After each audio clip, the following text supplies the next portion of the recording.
आप सबको नमस्कार, शुभ संध्या। सार्थक government job point YouTube channel आप सभी लोगों का हार्दिक स्वागत करता है।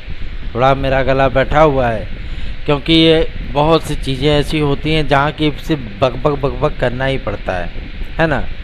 और जब विद्यार्थियों का हित की बात हो तो जाहिर सी बात है चिल्लाना भी पड़ता। इसलिए आप सभी लोगों से मैं रिक्वेस्ट करता हूँ कि इस चैनल को अधिक से अधिक लोगों में शेयर करिए।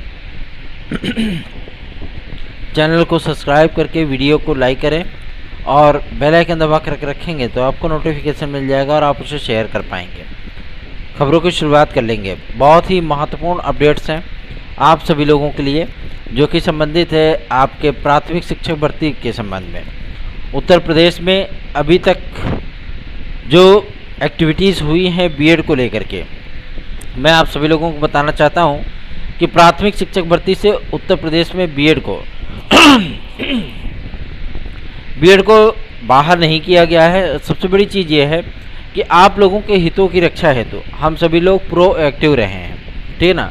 और उसी का परिणाम रहा है कि आप लोगों को कुछ इफेक्टिव चीज़ें देखने के लिए मिली हैं। अब हम सभी लोगों का एक ही मंतव्य इस चीज़ को लेकर के कि हम लोग एक मांग को लेकर के एक जगह प्रदर्शन करें, ठीक है ना।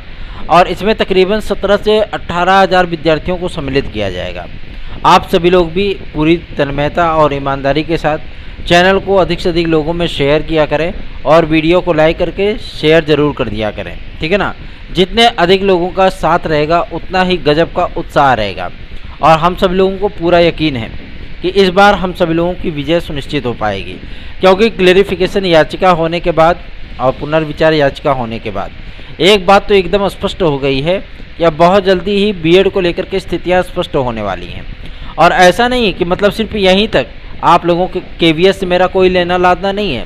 मैं ना तो उसका अभ्यर्थी हूँ, ना मैंने फॉर्म डाला, ना मैं वहाँ पर एग्ज़ाम दिया, मुझे उससे कोई मतलब नहीं। लेकिन सिर्फ आपके हित को लेकर के कि भाई नहीं, चलो एक विद्यार्थी का जो मेहनत होता है वो असफल ना होने पाए, है ना।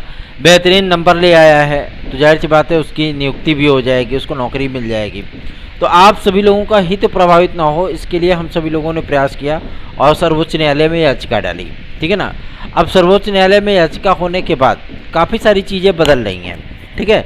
और अब जब तक क्लियर नहीं हो जाता, केवीएस की याचिका पे कोई निर्णय नहीं आ जाता, तब तक आपके पीआरटी का रिजल्ट नहीं जारी किया जाएगा। और ये आपका केवीएस ने भी एकदम क्लियर कर दिया है। बाकी बचा आपका बीपीएससी, तो बीपीएससी के रिजल्ट पे वैसे हो जो 15 अक्टूबर तक रोक लगी है।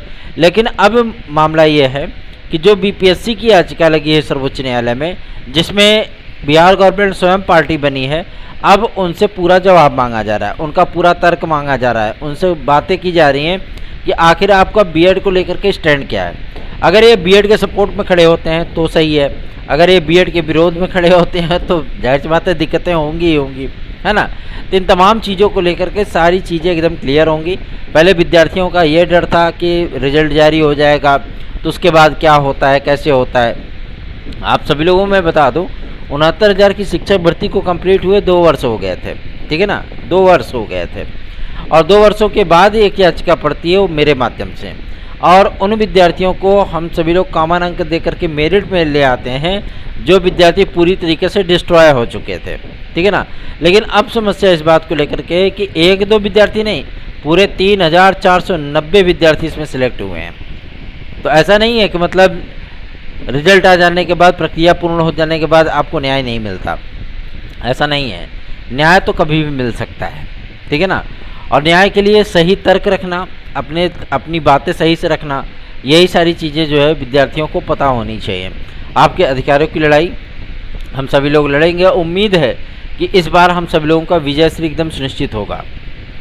2 ग्रुपों में बांटा गया था विद्यार्थियों को, लेकिन अब सभी विद्यार्थी एकजुट रहेंगे और सभी विद्यार्थी दिल्ली के जंतर मंतर पर प्रदर्शन करेंगे, ठीक है ना।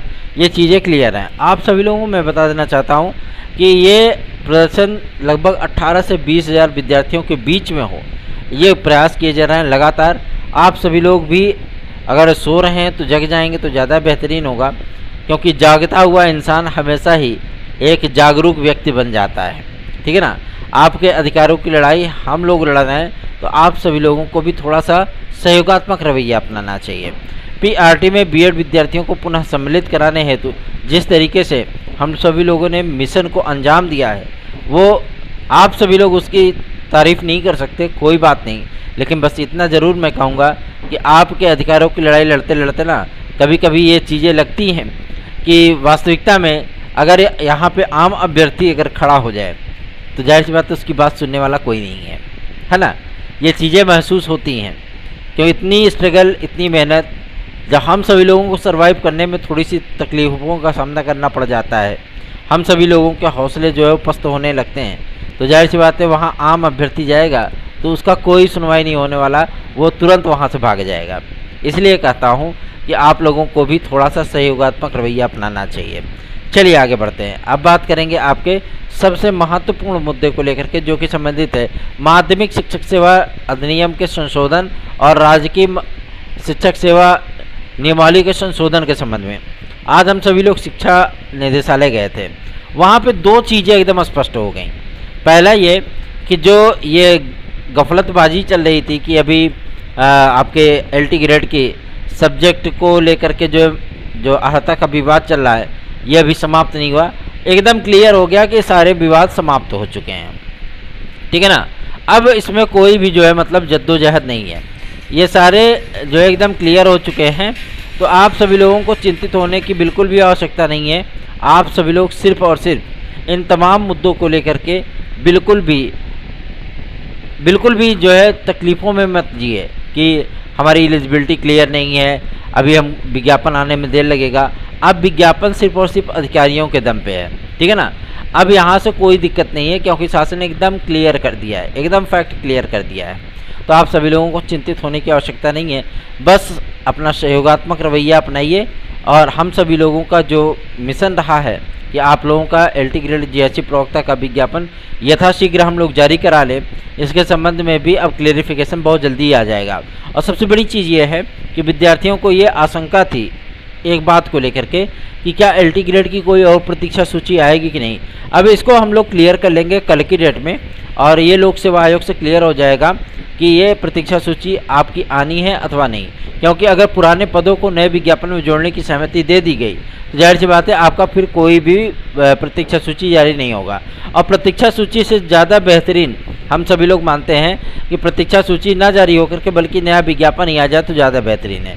क्योंकि नया विज्ञापन आने के बाद लाखों लाख विद्यार्थी लाभान्वित होंगे, प्रतीक्षा सूची में कुछ ही विद्यार्थी लाभान्वित होते हैं, है ना। तो अब प्रतीक्षा सूची पर ज़्यादा एलटी ग्रेड के ध्यान नहीं देंगे। हालांकि टीजीटी की प्रतीक्षा सूची आप सभी लोगों की आएगी, ठीक है। और इस पर जो कार्य चल रहा है, क्योंकि कोर्ट में भी एक मैटर है, आज सरकारी वकील को भी नोटिस गया है, बहुत जल्दी इस पर आपकी याची लिस्ट जो है जमा हो जाएगी। और यदि आप सभी लोग इसमें सम्मिलित होना चाहते हैं तो आप लोग 830 32 72 282 इस व्हाट्सएप नंबर पर संपर्क करके टीजीटी पीजीटी 2016-2021 के विद्यार्थी हमारे साथ जुड़ सकते हैं, हमारी याचिका से जुड़ सकते हैं। और ये याची लिस्ट जमा होने के बाद कोर्ट में फाइनल हियरिंग होगी। हियरिंग कंप्लीट होने के बाद आप सभी लोगों की जो काउंसलिंग लिस्ट जो मतलब आपकी याची लिस्ट है वो निदेशालय जाएगी, और हम लोगों की जब विजय सुनिश्चित हो पाएगी और आपकी प्रतीक्षा सूची जारी करा के आप लोगों की काउंसलिंग कराई जाएगी। तो चूँकि 2016 का जो काउंसलिंग हुआ है आपके प्रतीक्षा सूची के संदर्भ में, वो कोर्ट के ही आदेश के माध्यम से हुआ था। आप सभी लोगों को पता होगा ये चीज़, बहुत से विद्यार्थी नहीं जानते होंगे, लेकिन वो कोर्ट का ही आर्डर था, ठीक है ना, 2016 वाला।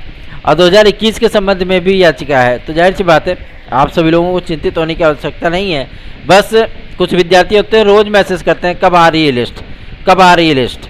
लिस्ट जो है अभी नहीं आएगी, जब उसकी लिस्ट बनेगी और जब क्लेरिफिकेशन होगा कि हाँ ये आ रहा है तो पूर्वत आप सभी लोगों को सूचना प्रदान कर दी जाएगी, ठीक है ना। पर्सनली किसी को व्हाट्सएप पे इन सब बातों की इन्फॉर्मेशन नहीं दी जाती है, ठीक। और रही बात आपके एलटी ग्रेड जीएचसी प्रवक्ता की, तो हर विषय को लेकर के अब मंजूरी मिल चुकी है। सिर्फ एक मुद्दा था आपके प्रावधिक, टेक्निकल, फाइन, बीएफए आदि को लेकर के, आज की डेट में उस पर भी विचार किया गया है, लेकिन निर्णय नहीं हो पाया है, ठीक है ना। क्योंकि काफ़ी सारे लोग इसके विरोध में, काफ़ी सारे लोग इसके पक्ष में हैं। इन तमाम मुद्दों को लेकर के अब कल की डेट में आपको एक प्रस्ताव देखने के लिए फिर से मिलेगा जो कि उत्तर प्रदेश शासन के आपके कैबिनेट मीटिंग, मतलब कैबिनेट मीटिंग में ही इसको सहमति दिलाने का प्रयत्न किया जाएगा कि आपके राजकीय शिक्षक सेवा नियमावली और माध्यमिक शिक्षा सेवा अधिनियम जिस पे लेकर के विवादों की स्थितियां हैं वो जल्द से जल्द समाप्त हो जाएं, ताकि विद्यार्थियों को रिलैक्स मिल जाए। ठीक है ना, ये सारी चीज़ें। और इसका प्रस्ताव जानते हैं कौन रखेगा? स्वयं माध्यमिक शिक्षा मंत्री महोदया। आप सभी लोगों को इस बात के लिए मैं क्लेरिफिकेशन दे देना चाहता हूँ कि अब वह दिन दूर नहीं जब आप लोगों के सामने LT ग्रेड का एक बड़ा विज्ञापन, GIC प्रवक्ता का एक बड़ा विज्ञापन, साथ ही जो विद्यार्थी परेशान हैं कि हमारा सब्जेक्ट कम्बिनेशन नहीं बनता, हम कहाँ जाएंगे, उनके संबंध में भी निर्णय आपको आधिकारिक तौर पे जो है वो उपलब्ध हो जाएगा बहुत जल्दी ही। क्योंकि हम लोगों का प्रयास जो होता है ना, वो किसी भी कीमत पे जो है आप सभी लोगों को निष्फल होता हुआ नहीं दिखेगा, क्योंकि प्रयास कभी निष्फल होते भी नहीं हैं। बस आप सभी लोगों का सहयोग और आशीर्वाद चाहिए। इतना सहयोग आप सभी लोगों का मिलेगा तो जाहिर सी बात है हम लोग जो मुश्किल से मुश्किल भी कार्य भी होते हैं ना, उसको भी पूरा करने में पूरी कसर नहीं छोड़ेंगे, कोई कोर कसर नहीं होगी इसमें, आप सभी लोगों का कार्य सिद्ध हो जाएगा। रही बात आपके UPT-ET को लेकर के, तो UPT-ET का विज्ञापन अभी फ़िलहाल नहीं जारी होगा और शिक्षा सेवा चयन आयोग आप सभी लोगों का 10 अक्टूबर तक पूरी तरीके से अस्तित्व में आए। इसके लिए भी ज़रूरी यह है कि जो शिक्षा सेवा अधिनियम की धारा 18 और 21 को लेकर के विवादों की स्थितियां हैं, क्योंकि आपका माध्यमिक शिक्षक संघ जो है, चाहे वो ठकुराई गुट हो, चाहे चंदेल गुट हो, चाहे द्विवेदी गुट हो, चाहे शुक्ला गुट हो, कोई भी गुट इसका समर्थन नहीं कर रहा है। ठीक है ना, और जिस तरीके से इसमें प्रावधान किए गए हैं इसमें विद्यार्थियों का भी नुकसान है, इसलिए इसका विरोध है। और इसको जो है आप सभी लोग इस तरीके से समझ सकते हैं कि जानबूझ करके ये विरोध की स्थितियां उत्पन्न की गई हैं, ताकि आपका शिक्षा सेवा चयन आयोग जो है वो थोड़ा और डिले हो। बात समझ रहे हैं ना। और रही बात आपके TGT PGT के एग्ज़ाम को लेकर के, तो पहले आयोग बनने के बाद आपके संक्षिप्त विज्ञप्ति के माध्यम से आपको ये सूचना दी जाएगी कि TGT PGT 2022 के विज्ञापन में जो पदों की संख्या 4167 थी, अब उसमें पदों की संख्या बढ़ा दी गई है। ठीक है ना, इस बारे में आप लोगों को इन्फॉर्मेशन मिलेगा। तकरीबन प्रयास ये था कि 10-10,500 हज़ार पद हो जाएं तो ज़्यादा बेहतरीन है, और उतने पद हो भी गए हैं। ठीक है ना, उतना पद उसमें जोड़ दिया गया है, तो आप लोगों को एक बेहतरीन विज्ञापन मिलने चल रहा है। आप लोग उसकी तैयारियां शुरू कर दीजिए। और रही बात आपके एग्ज़ाम शेड्यूल की, तो बहुत जल्दी ही आप लोगों को एग्ज़ाम शेड्यूल वो शासन के माध्यम से देखने के लिए मिल जाएगा, क्योंकि तैयारियां उनकी पूरी तरीके से कंप्लीट हैं। ठीक है ना, और आप स्वयं देख रहे होंगे कि BEd की काउंसलिंग का क्या हाल है। ठीक है, तो इन तमाम मुद्दों को लेकर के जो विद्यालय है, राजकीय विद्यालय, उन्होंने भी शासन को पत्र लिखा कि हमारे यहाँ तो एक मक्खी तक नहीं भिनक रही है ना। समस्या इस बात को लेकर के सारी की सारी, ना तो कोई चॉइस फिलिंग कर रहा है, ना कोई काउंसलिंग करा रहा है। अब तो बड़ी समस्या आ गई BEd को लेकर के, है ना। तो इन तमाम मुद्दों को लेकर के भाई BEd को जीवंत रखना है तो उनको PRT में लाना ही पड़ेगा। ठीक है ना, तो इन तमाम मुद्दों को लेकर के हम सभी लोगों के जो पक्ष रहे हैं वो बहुत ही मजबूती के साथ आगे बढ़े हैं। इसलिए आप सभी लोगों से विनम्रतापूर्वक निवेदन है, जितने अधिक लोगों को वीडियो शेयर करेंगे, जितने अधिक लोगों को चैनल के साथ जोड़ेंगे, उतना ही उत्साह हमारा डबल होगा। ठीक है, आपके PRT में हक और अधिकार की सुरक्षा के लिए और उसे कायम रखने के लिए हम सभी लोगों का जो प्रयास है वो पूरी तरीके से कॉन्फिडेंस के साथ हम आगे बढ़ाएंगे। इसीलिए कह रहे हैं कि आप सभी लोग भी सहयोग करें। धन्यवाद, शुभ रात्रि।